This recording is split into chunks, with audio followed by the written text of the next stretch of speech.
दोस्तों नमस्कार। साल 2019 में जब भारतीय जनता पार्टी की सबसे शालीन नेताओं में से एक सुषमा स्वराज का निधन हुआ, उस समय राष्ट्रीय स्वयंसेवक संघ ने जो पत्र लिखकर शोक जताया था, उसमें लिखा हुआ था अविश्वसनीय, अकल्पनीय, दुखद और दर्दनाक। आज साल 2025 में जब संघ 100 साल का हो रहा है और उसने 100वें साल में अपना पहला चुनाव दिल्ली की मुख्यमंत्री के रूप में रेखा गुप्ता का किया है, तो शायद स्वर्ग में कहीं सुषमा स्वराज जी की आत्मा यही कह रही होगी, अविश्वसनीय, अकल्पनीय, दुखद, दर्दनाक। जी हां, भले ही लोगों को मौजूदा भाजपा के द्वारा यह चुनाव बहुत अटपटा ना लगे, लेकिन संघ से ऐसी उम्मीद नहीं की जा सकती थी। तमाम खबरों में बताया गया है कि संघ के दबाव में और पसंद से ही रेखा गुप्ता को दिल्ली के मुख्यमंत्री के रूप में चुना गया है। रेखा गुप्ता, जिनके नाम का ऐलान किए जाने के बाद से ही उनके पुराने काम, उनके पुराने ट्वीट्स, उनकी पुरानी टिप्पणियां, उनके पुराने वीडियो सभी कुछ चर्चाओं में आ गए हैं और ये ज्यादातर या फिर इनमें से कहें सभी विवादित हैं। दिल्ली विधानसभा चुनावों से पहले वे भाजपा की पार्षद ही थीं। रेखा गुप्ता, जिनके पुराने सोशल मीडिया पोस्ट अब वायरल हो रहे हैं, हालांकि ये पोस्ट अब उनकी टाइमलाइन से डिलीट हो गए हैं, लेकिन इंटरनेट की दुनिया में कुछ भी नहीं छुपता और सत्य भी कभी नहीं छुपता। अरविंद केजरीवाल के ऊपर किया गया रेखा गुप्ता का यह ट्वीट बहुत ज्यादा वायरल हो रहा है। सुनिए वे क्या कहती हैं अरविंद केजरीवाल की मां के लिए। अरविंद केजरीवाल जो उस समय दिल्ली के मुख्यमंत्री थे। केजरीवाल अपना जन्मदिन नहीं मनाता, उन्होंने अपनी मां से घटना का वीडियो मांगा था जिसे वे नहीं दे सकी थीं। ये ट्वीट 5 अक्टूबर सन 2016 का है, जब केजरीवाल दिल्ली के मुख्यमंत्री थे। सोचिए रेखा गुप्ता क्या कहना चाह रही हैं, रेखा गुप्ता क्या बता रही हैं और रेखा गुप्ता किस तरह से बता रही हैं। ये दिल्ली की नई मुख्यमंत्री हैं, इनकी भाषा देखिए। इसके अलावा उन्होंने तत्कालीन मुख्यमंत्री, जी हां, अरविंद केजरीवाल को कमीना तक कहा और किस फूहड़ तरीके से वे ट्वीट करती रही हैं, इसका अंदाजा आपको उनके ये अलग अलग ट्वीट देखकर लग जाएगा। कभी वे राहुल गांधी का मजाक उड़ाती हैं तो कभी वे प्रियंका गांधी का भी मजाक उड़ाती हैं। इस तरह वे लगातार मोदी सरकार की चाटुकारिता करने का कोई भी मौका नहीं छोड़ रही थी और जाहिर है इसीलिए मोदी सरकार ने भी शायद आरएसएस के इस प्रस्ताव को बिल्कुल एक सिरे से मान लिया कि रेखा गुप्ता को ही दिल्ली का मुख्यमंत्री बनाया जाना चाहिए।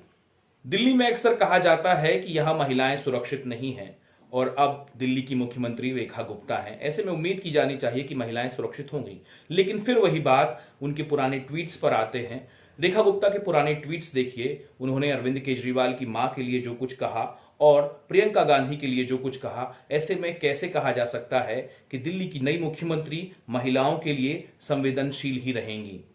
ये एक बड़ा सवाल है दिल्ली की औरतों के लिए। दिल्ली की औरतों को इस बारे में सोचना जरूर चाहिए कि उनकी मुख्यमंत्री आने वाले दिनों में किस तरह से कदम उठाने वाली हैं और किस किस भाषा का प्रयोग करने वाली हैं। दिल्ली, जिसे बाकी भारत के लोग एक पढ़े लिखे लोगों के शहर के रूप में जानते हैं, फिलहाल शायद इस शहर पर तरस खा रहे होंगे। दिल्ली को जो मुख्यमंत्री मिली हैं वे बेहद फूहड़ और अश्लील किस्म की बातें करती हैं। अब रेखा गुप्ता ने अपने पुराने ट्वीट हटा लिए हैं, लेकिन जैसे मैंने आपसे कहा कि इंटरनेट की दुनिया में कुछ भी नहीं छुपता और सत्य कभी नहीं छुपता। शायद ऐसे में दिल्ली वालों को पहले ही सोचना शुरू कर देना चाहिए कि आने वाले दिनों में उन्हें क्या क्या देखने को मिलने वाला है। वैसे पुराने ट्वीट्स देखकर इसका अंदाजा लगाना मुश्किल नहीं कि आने वाले दिन कैसे होंगे। जब भारतीय जनता पार्टी, आरएसएस और राजनीतिक शुचिता और साफ सुथरी भाषा की बात हो रही थी, इसीलिए मैंने आपसे सुषमा स्वराज जी को याद करने के लिए कहा था। 1998 में वे दिल्ली की मुख्यमंत्री चुनी गई थी। उस दौरान भी वे संघ और भाजपा की ही पसंद रही होंगी। उनके नाम पर तो वैसे नापसंदगी का सवाल ही नहीं उठता था। सुषमा जी पक्ष के साथ विपक्ष को भी अपनी अच्छी भाषा से मना लेती होंगी। मैं आरएसएस का समर्थक नहीं हूं, लेकिन मेरे जानने वाले कई सभ्य, भले, मददगार और ईमानदार लोग इस संगठन से बचपन से जुड़े हुए हैं और कह सकते हैं कि इसी बहाने मैं संघ को समझता हूं। सेवा कार्यों के लिए मैं इस संगठन का कुछ हद तक सम्मान करता रहा हूं, लेकिन आज इस संगठन के लिए मेरे मन में जो थोड़ी सी इज्जत थी वह शायद खत्म हो चुकी है। बताया जा रहा है कि रेखा गुप्ता को आरएसएस के कहने पर ही सीएम बनाया गया है। संघ का खासा दबाव था उन्हें मुख्यमंत्री बनाने को लेकर। ये तमाम खबरें आप देख सकते हैं जिनमें ये साफ साफ कहा जा रहा है कि आरएसएस ने ही रेखा गुप्ता के लिए पूरी की पूरी जो है बिसात सजाई थी मुख्यमंत्री बनवाने के लिए। मैं आरएसएस और मोहन भागवत से पूछना चाहता हूं कि क्या केवल 100 सालों में ही बौद्धिकता का इस कदर टोटा हो गया है आपके संगठन में? क्या आप इस कदर खाली हो चुके हैं कि आपके पास कुछ भी नहीं बचा? आरएसएस के 100 साल हो रहे हैं और हमें आरएसएस का यह चुनाव देखने को मिला है। क्या 100 साल में आरएसएस का स्तर इतना गिर गया है? क्या आरएसएस की सभी बौद्धिक नदियां सूख गई हैं? क्या संघ के 1 करोड़ से ज्यादा स्वयं सेवकों को अपने आदर्श के रूप में आपने ऐसी नेता दी है? और क्या संघ के बौद्धिक दिवालियेपन की यही सीमा है या फिर कुछ और भी देखने को बाकी है अभी? भारतीय जनता पार्टी और संघ से जुड़े कई शानदार लोगों को क्या पद पाने के लिए गालीबाज और इस कदर ट्रोल बनना होगा? क्या इतनी गंदी भाषा बोलनी होगी? जैसे मैंने कहा कि क्या 1 करोड़ से ज्यादा स्वयं सेवकों के पास अब आदर्श के नाम पर यही लोग बचे हैं? क्या 100 साल में ही संघ की बौद्धिक नींव अब पूरी तरह दरक चुकी है? करोड़ों स्वयंसेवक जो देश के कोने कोने में काम कर रहे हैं, उन्हें रेखा गुप्ता और उनके पुराने कारनामों को देखकर क्या सोचना चाहिए, ये संघ को अब बताना चाहिए। भारतीय जनता पार्टी और राष्ट्रीय स्वयंसेवक संघ दोनों ही हाथ में हाथ डालकर चुनाव लड़ते हैं। दिल्ली में भी चुनाव के दौरान राष्ट्रीय स्वयंसेवक संघ ने खूब मेहनत की, तमाम मीटिंग्स की, जिनके कारण जमीनी स्तर पर एक माहौल बना। संघ जैसे राष्ट्रवादी संगठनों के दावों से जनता में एक उम्मीद भी जागती है कि अब राजनीति में कुछ अच्छे लोग भी आएंगे, लेकिन जनता को विकल्प के रूप में मिलता क्या है? रमेश विधुड़ी जैसे नेता जो मुसलमान सांसद को देश की संसद में उग्रवादी और ना जाने क्या क्या कह देते हैं, या फिर प्रवेश वर्मा जो चुनाव शुरू होने से पहले ही घर से ही पैसा बांटना शुरू कर देते हैं। इन नेताओं पर किसी भी तरह की संगठनात्मक कार्रवाई तो दूर, इन्हें प्रमोशन दे दिया जाता है और कई ईमानदार कार्यकर्ता अपनी बारी का इंतजार करते ही रह जाते हैं। वैसे ये पहली बार नहीं है जब भारतीय जनता पार्टी ने इस तरह से अपना मुख्यमंत्री चुना हो।